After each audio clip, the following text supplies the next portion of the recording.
The embattled KEMSA CEO Charles Manjari was on the spot for allegedly diverting universal healthcare funds to pay for procurement of COVID-19 kits. Despite KEMSA management and the board admitting UHC funds was irregularly used for COVID-19, Manjari disputed the claims, forcing parliamentarians to ask him to produce documentary evidence to back up his decision. Let's get more from our very own Sam Ogina. I, Dr. Jonah Manjari Mwangi.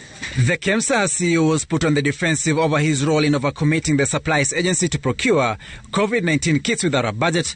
Appearing before the Public Investments Committee, the suspended CEO sensationally claimed no money was diverted to plug the budgetary shortfall that ran into billions of shillings.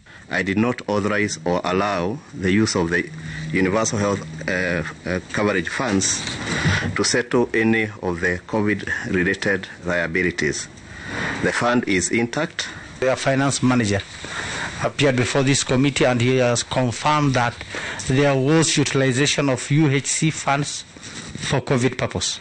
I don't know where the finance director got that information, that the universal health coverage funds were utilized for the settlement of the COVID-19 liabilities. Manjari went further to claim no funds meant for UHC was spent for COVID-19 purchases, despite getting an okay from a board meeting of 19th of March 2020, chaired by Chairman Kembi Gituram. Director of Finance and Acting CEO admitted there was no approval for usage of UHC funds on the COVID-19 response. So we're going to ask you, was there any approval? During that meeting, we presented the scenario about the COVID-19 emergency preparedness. And through the words of the chair, which were minuted, he said, you need to adequately prepare for the COVID-19 procurement of those commodities. Armed with a litany of allegations, in his 6-page response to the committee, the MPs challenged the embattled CEO to furnish the committee with documentary evidence to back up his claims. Manjari, appearing to pull away from KEMSA's team position, claimed a market survey and a needs assessment for emergency supplies had been done.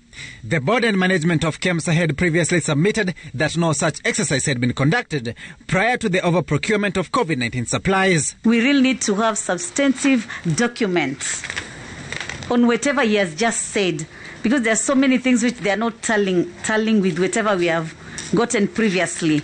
Every single document that you have said and you have quoted is availed to us. It is already suspicious enough that you did not carry any of those documents. Sam Ogina, Citizen TV, Nairobi.